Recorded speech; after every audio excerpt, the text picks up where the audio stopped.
In the same way, second dimension is educational, academic. Jihad bil ilm, to spread the knowledge and to fight against ignorance and to fight against illiteracy and to spread the knowledge and to work for knowledge, establishing the universities, colleges, schools, and provide ilm to every single person of society. This struggle is known as al-jihad bil ilm. The third is jihad bil mal, any act of charity. In order to alleviate the poverty, you spend your money, your wealth, your property, your earning to resolve the deadlock of the poor people, to help the orphans of the society, to help the poor of the society, to help the depressed classes of the society. So these kinds of acts of charity, according to Islam, is known as jihad bil mal. And the last dimension, and again the political dimension of jihad is, Holy Prophet said, Afdalul jihad, kalimatu haqqin in the sultanin jairin. The best jihad is if you say a truthful word in front of a corrupt ruler, in front of a cruel ruler, in front of a dictator. If you stand up, this is a political reformation, and you say the truthful words, it means you are committing a jihad. So jihad is a peaceful political process. Jihad is a peaceful educational process advancement. Jihad is a peaceful process of charity, is a peaceful process of social reform, and is a peaceful process of spiritual uplifting. And the last dimension is the defensive dimension. And defensive dimension means that if you are attacked, somebody attacks on you, so you are allowed, according to the UNO Charter, according to international laws of the present world, according to the laws of human rights, every single nation member of UNO has a right of self-defense. If your faith is attacked on, if your land is attacked, if your life is under attack, you can stand up, but not you. State, this is responsibility of the state, responsibility of the government, responsibility of the political authority to stand up and fight in your self-defense, to defend your land, to defend your faith, to defend your country, to defend your people. So jihad bil qital is only reserved for defensive war, and that is lawful war as it is provided in the Charter of United Nations.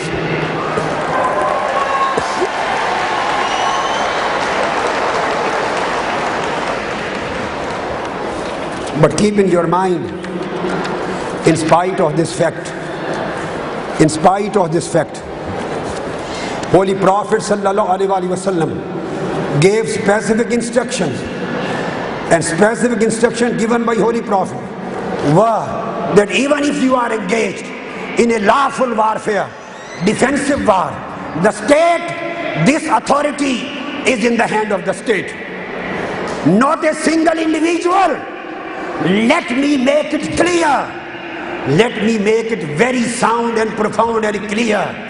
Let me remove any kind of confusion and ambiguity, that not a single person, not a single scholar, not a single leader, not a group of individuals, not any organization has an authority to declare jihad on the surface of earth or to declare warfare. If any individual or any group of individuals takes up arms and stand killing the people, maybe in enemy lands, that would be regarded as terrorism, and this cannot be regarded as jihad.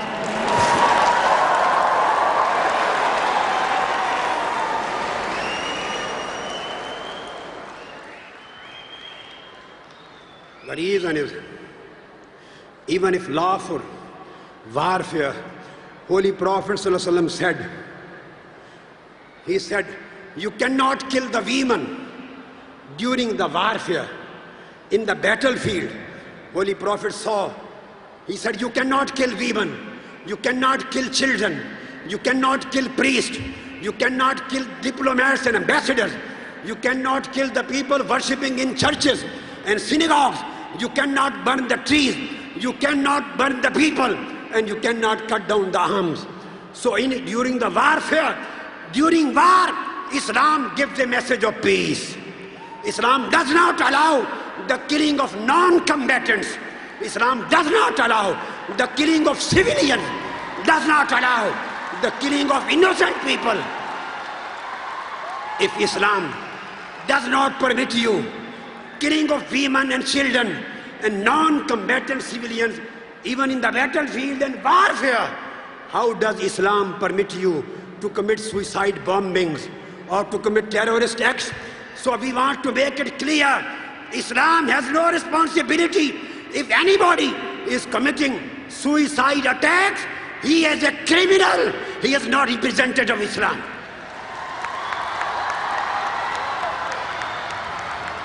If anybody is committing any act of terrorism on any pretext, on any conditionality, that terrorist is a criminal.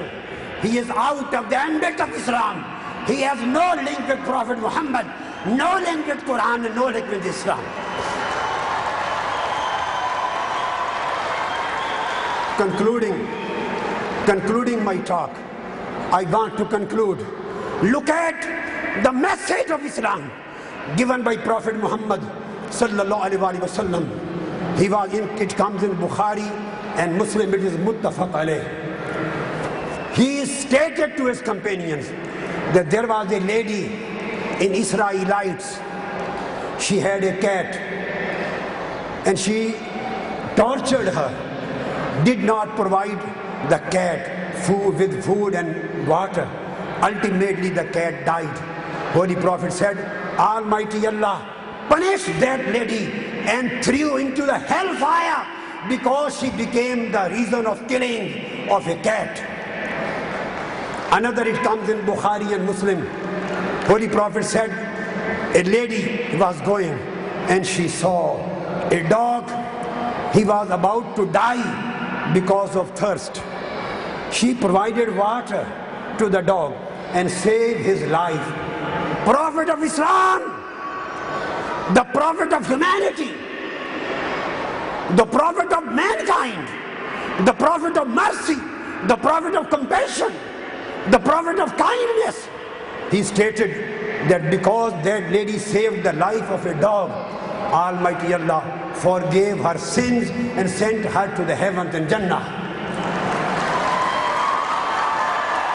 When Holy Prophet stated this, that lady went to Jannah because she saved the life of a dog. The question is, companion asked, Ya Rasulullah, we would be rewarded if we commit the acts of kindness with animals? Holy Prophet said yes. Any act of mercy and kindness with any living being, you will be rewarded on the day of judgment. My dear brothers and sisters in Islam, and my dear brothers and sisters in humanity, I want to ask the religion of Islam and the Prophet of Islam, who said that saving the life of a dog will lead you to the Jannah, and violently killing a cat will lead you to Jahannam. If this is the teaching of Islam, then how can Islam permit you to take the lives of innocent, non-combatant civilian people? Islam will never allow.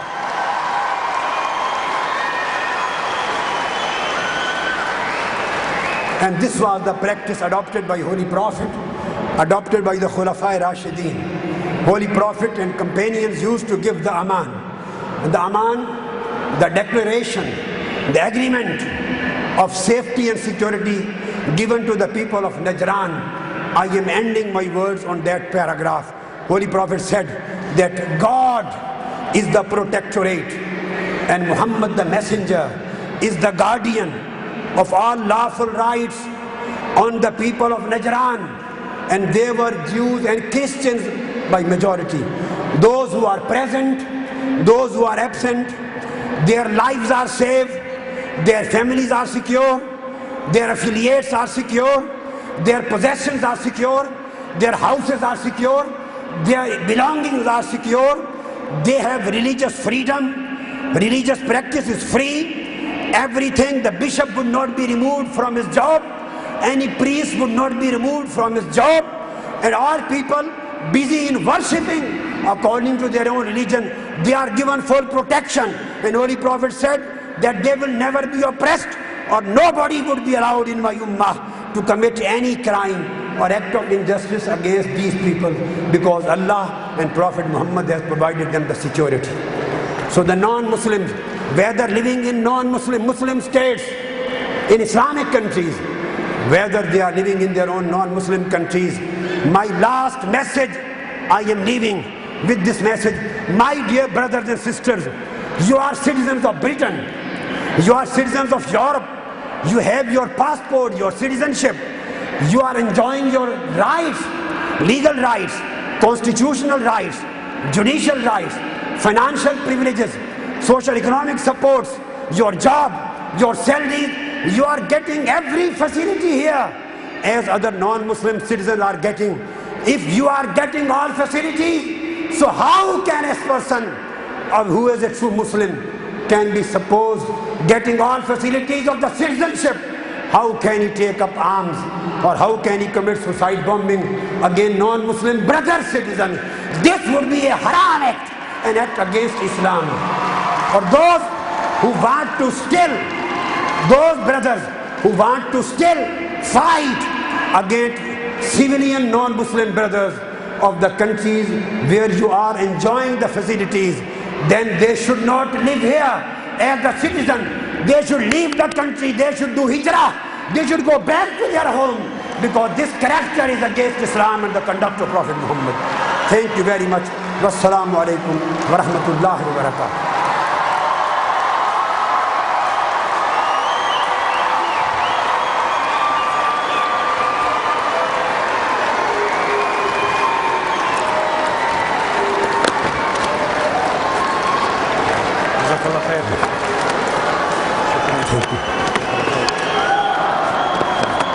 Thank you very much.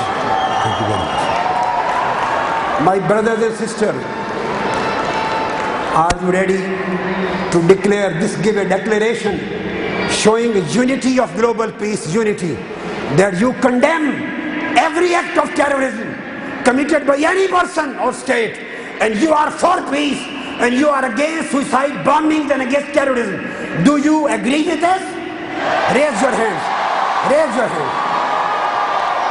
Alhamdulillah, Alhamdulillah, this declaration is passed. I congratulate the organizers of Global Peace and Unity Conference. Wassalamu alaikum wa rahmatullahi wa barakatuh.